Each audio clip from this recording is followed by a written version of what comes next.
à la question: est-ce que le chef de l'État d'un pays a le pouvoir formel d'influencer directement l'élection du cardinal de son pays au poste de pape? C'est à cette question que nous allons répondre, très chers internautes. L'élection du pape s'est faite, vous le savez, par les collèges des cardinaux qui s'est réunis en conclave. Les collèges des cardinaux qui s'est réunis en conclave. Non, il y a plusieurs facteurs qui peuvent indirectement jouer un rôle. Le premier facteur, c'est les facteurs diplomatiques. Les relations diplomatiques, si vous voulez. Un chef de l'État peut avoir des relations influentes avec des cardinaux qui peuvent affecter les dynamiques au sein du conclave. Le deuxième facteur, c'est donc les contextes socio-politiques, encore les contextes politiques et sociaux, les opinions d'un chef de l'État sur la question sociopolitique peuvent influencer les cardinaux, notamment si ces derniers perçoivent un alignement ou un soutien populaire pour un candidat. Troisième facteur, c'est la pression sociale.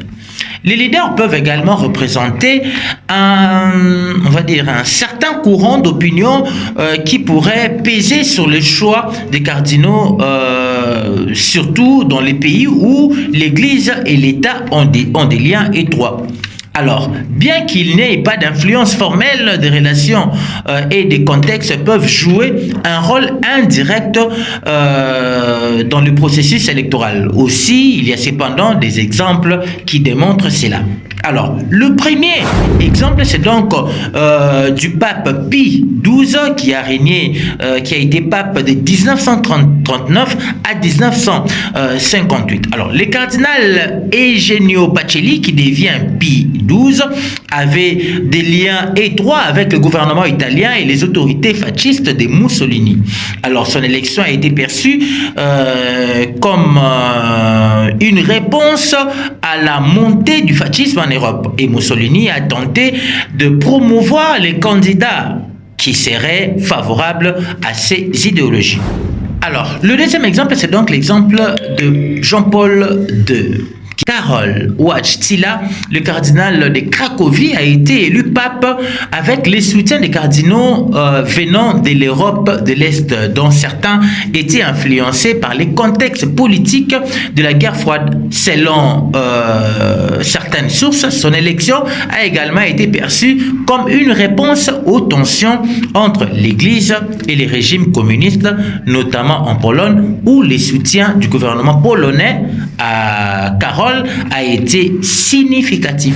Le troisième exemple, c'est donc celui de pape Benoît XVI qui a régné de 2005 à 2013.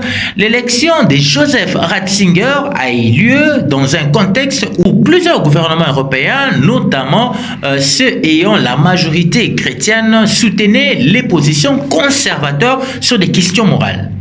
Alors, bien que cela ne soit pas une influence directe, le climat politique en Europe a pu favoriser l'élection d'un candidat conservateur. Alors, le quatrième exemple est donc de celui du pape François qui a régné de 2013 et aujourd'hui Dieu l'a rappelé auprès de lui. Alors l'élection de Jorge Mario Bergoglio a eu lieu dans un contexte de changement social et politique en Amérique latine.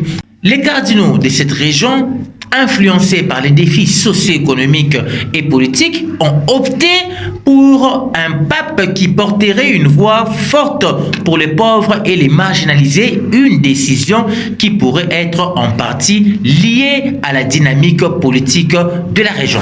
Alors, on peut donc comprendre que ces exemples montrent comment les relations entre le pape et les églises, ainsi que les contextes politiques, peuvent influencer indirectement le choix des papes.